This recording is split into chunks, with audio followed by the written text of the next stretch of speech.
Hey guys, this is Brian, and today I'm bringing you guys a new kind of deck profile, just trying out this new format. So today I just came home from the Greensboro Regional, and I played one of my favorite decks, Blue Eyes. So back when I started playing Yu-Gi-Oh about last year, sometime last year, one of the first regionals I went to, I played Blue Eyes. So I thought for this one it'd be a bit different, and I'll just play Blue Eyes and see how it goes. In Chaos Impact, there's a bunch of new cards that were like super awesome when it comes to Dragon support. So I figured, let's give it a go.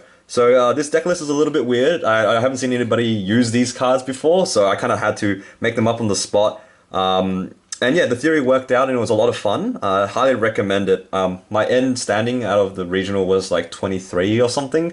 So I didn't manage to top, but there was a good to fair chance that I could have topped. But anyway, we'll just go straight into it. I just wanted to show you guys what this deck is capable of, and maybe people can pick this up and make it better than I did. So yeah, I'll just go straight into the deck profile. So I am playing a Blue Eyes deck, unlike what Ryan was playing that you see on my previous in some of the previous videos. He was playing a Dragon Link deck. I am also playing a kind of a Dragon Link deck, but it is revolving a lot around the Blue Eyes. So to start off, obviously, I'm playing 3 copies of Blue Eyes White Dragon. So the reason why I wanted to play this card is because of a new card that was printed called Nebula Dragon in Chaos Impact. So, which I also play 3 copies of. So, what these cards do, basically, is that if you reveal Nebula Dragon from your hand, and reveal another level 8, you can summon both of them out of your hand onto the field. So this is like the main way that you start your plays. You just summon 2 level 8s out of your hand. The main restriction with this is that it locks you into Light and Dark Dragons for the rest of the turn. So, I'll explain in some combos afterwards how we play around this restriction. And because of this restriction, we actually have to play like a bit of a strange extra deck for it to work. So some more consistency cards. I played 3 White Stone of Legend. This is just to get the Blue Eyes into my hand. Having Blue Eyes in your hand is actually not terrible as long as you don't open too many of them. In my regional rounds today, I did open some hands of 3. So it happens when you're playing Blue Eyes, of course, but yeah, you just want more ways to see the Blue Eyes, so your Nebula Dragon's live. And yeah, and this is a good target for Foolish Burial and Dragon Shrine. Next, just 2 more Blue Eyes cards. I played 1 Alternative and 1 Spirit of White. So the Alternative is quite good because it allows you to just kill a monster, and there's not many cards in the meta that can stop it from being summoned. It doesn't activate, so things like Apollousa and generic negates can't just stop at the summon, so you can summon it basically for free, and then you can attack over things. You don't even need to use the effect. It came up against a round I played against Pendulum, where he summoned a Morphic Sloth, so I couldn't special summon my extra deck, but I just summoned this, and then I just hit over his board, and then he couldn't do much. And the Spirit of White is there just for utility. Sometimes when you use Hyrexial, you don't need to summon a specific dragon, but they have a bunch of back row, so you can just banish the back row. So this was quite good. I was quite happy with these 2, this ratio. For the new support, along with the Nebula Dragon, is 3 copies of Star Liege Seafoot. So the really cool thing between this card and the Nebula Dragon is their second effects. So the main effects I'll just explain. Like I said, the Nebula Dragon lets you summon 2 level 8s, including itself, from your hand, and Seafoot, it tributes dragon monsters from your field or from your hand to basically rota anything with the same level of stars. So if you tribute itself, you can search any level 4 dragon. But their second effect is extremely handy. It makes you effectively have many copies of Rota in your deck. So you can banish the Seafoot and add any level 8 to your hand. So if you use the effect to add whatever and it's in your graveyard, you can Foolish the Nebula Dragon, add the Nebula Dragon back to your hand, or vice versa. Nebula Dragon has an effect where it can banish itself and add a level 4 dragon to its hand. So these 2 basically just add each other back, and you get a crazy amount of consistency and recursion if you have access to these cards. Very good card in this deck. The 2 main targets when it comes to the Seafoot, the baby dragons. These guys kind of suck to draw sometimes. The black one is actually not too bad to draw because of most of your dragons are light, but drawing the white one kind of sucks sometimes. But you need these both to use the guard dragons. Speaking of guard dragons, one of the best cards. This card helps you enable a bunch of combos. I will show you an example of a combo that I did that basically just auto wins against Orcust and Thunder and Pendulum and those kinds of decks that rely on comboing you. So yeah, I'll show you an example of a combo after. Another bit of support. This one is Galactic Spiral Dragon. It's a new card as well. So if you control 2 or more light or dark dragon monsters, you can summon it from your hand or from graveyard onto the field, and it turns all your dragons to level 8. So this is how you access your rank 8s. Most of the time it's just another extender, because when you want to make Borrow Sword for game, you can just summon it from your grave and it's basically free. Play 1 copy of Levianeer. I might bump this up. This card was quite good. I use the Reborn effect majority of the time. I rarely use any of the other effects. The hand loop is nice, but you rarely use it because most of your resources are already banished with the Seafoot and the Nebula and the baby dragons. They banish everything. But in the grind game, this card is incredible, because then you can go into other rank 8s. You can bring back dragons that you've already used, like Hope Harbinger or something like that, or you can just clear the board if you red reboot them. And last dragon is main deck Kokomera Drago. This is how you FTK Orcust in any Dark Light deck. It's just incredible. You summon this off seal and then you win. You have a Hope Harbinger to protect this from being attacked over, and there's some cards I play in my extra deck that let you do more layers of protection on this card. It's really, really good. Now this is a bit random. I main decked 1 copy of Gameciel. I was kind of scared of the Orcust matchup, so I main decked 1 just to kill either the Galatea or the Ip Masquerena, whatever they left on the board. It's not really necessary, but I really wanted to play at least 2 Kaijus, so I main decked 1 and side decked the last one. It's level 8, it's also going to be used for trade-in, so it's fine, but yeah, it's just a random card. You don't really need to play it. The last couple of monsters I played 2 Ash and 2 Phantasme. So Phantasme is for consistency, it's also a dragon, and Ash is just a generically good hand trap. Don't have much to say about that. To follow up with the hand trap lineup, I also played 2 Impermanence. It's just that I didn't want to immediately have no interactions going second. And Impermanence and Ash are good going first as well. It's extra layer of negation.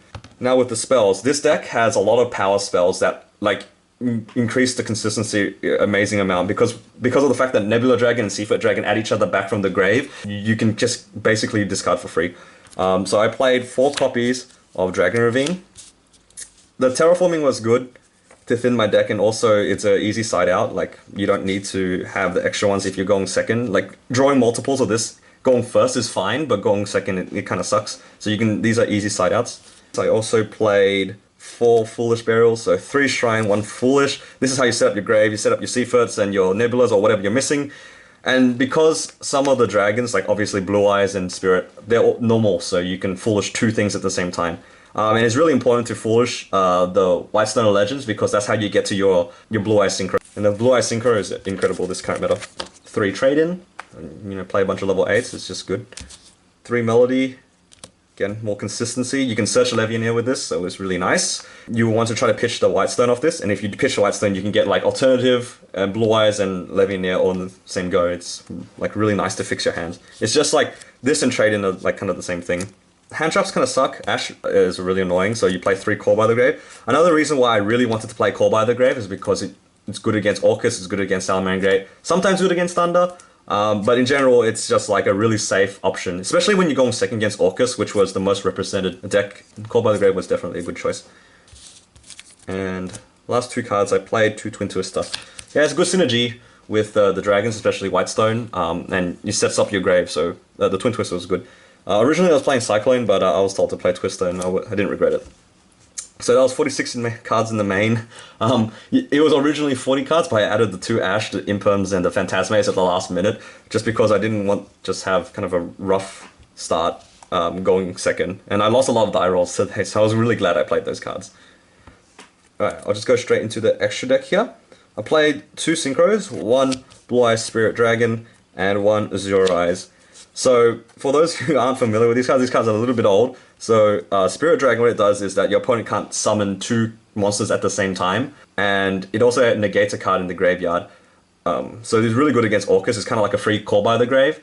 And yeah, so that's the main thing. And also it lets you tribute it and tag out into Azure Eyes. And what Azure Eyes does is when it's summoned, It activates and it makes all the dragons on the field non-targetable and non-destructible by card effects. So it's like a big like blanket of protection for all your dragons. And going game 2 and 3, you really need this because your opponents will side Pancratops and cards like that against you. So and Mind Control, which is really popular. So this package was really clutch for me. For the links now, so this is going to be a bit strange, so I'm going to try my best to explain it. So I played one Striker Dragon. This is the only link that you can actually play that works with all your dragons. So yeah, there's not much more to say. You don't play Boot Sector Launch, but it's just because it's a Dark Dragon and it's easy to use. Next I played Guard Dragon, LP, and Pisty. This is the main thing to try to get to Red MD and any dragons that you're missing to try to fix your hand and build your board, basically. And I'll show you how to use these in a combo video soon. For Link 2s, played one Romulus and two Hyrix Spheres. So again, this is a bit strange, but I'll try to explain. So Romulus obviously searches your Dragon Ravine, so if you haven't used Nebula Dragon, you can summon the Romulus and try to fix your hand. There have been some times where I open just like random dragons. For example, like Alternative and a White Stone. You can use those two to get to your Ravine and then send Seyfert or like Nebula Dragon, and then you can kind of work your way to like fixing your hands. So this is really important. And then you have two spheres because you summon one of them at the beginning of your combo and then at the end you link everything away for a second one. And it's really important to play two of these because when you do the first one, it makes you have plays if you get Nibiru'd. Because when this gets tributed, it summons a dragon from your deck, so if you get Nibiru'd while you have this, it's not the end of the world. But it's still kind of rough to get Nibiru'd in general. I play three Borrels. Bow, Load, Guard, and Sword. So Guard and Bow, Load, and Sword I don't really need to explain, it just helps you OTK and this outs obnoxious monsters. But Guard is very important because I didn't own a second one of Boral Sword, otherwise I'd probably play two. The reason for this is part of the combo, you need this downward pointing arrow, and because you don't want to play Triple Burst in this particular build because then you're stuck with LP and Pisty and Triple Burst all the field at the same time. So you need to link away a bunch of your monsters into a Link 4, and this is like one of the few Link 4s that actually work with the combo.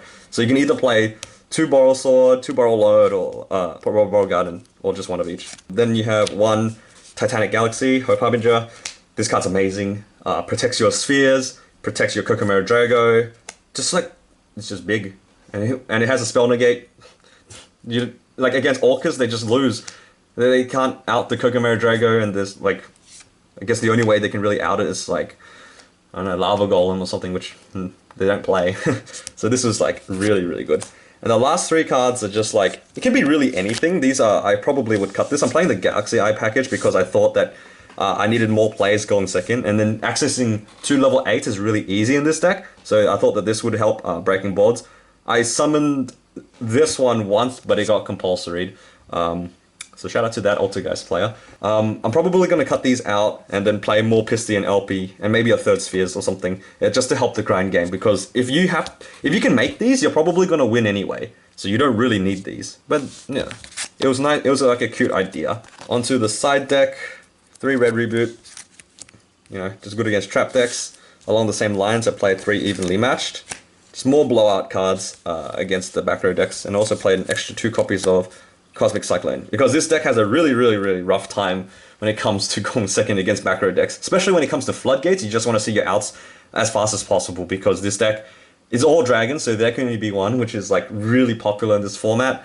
And Evenly Matched is quite good against a lot of combo decks at the moment, because the only spell trap, trap negate that they have is usually Boral Savage. So if you can manage to bait that out, you can slam Evenly Matched and then win that combo matchup.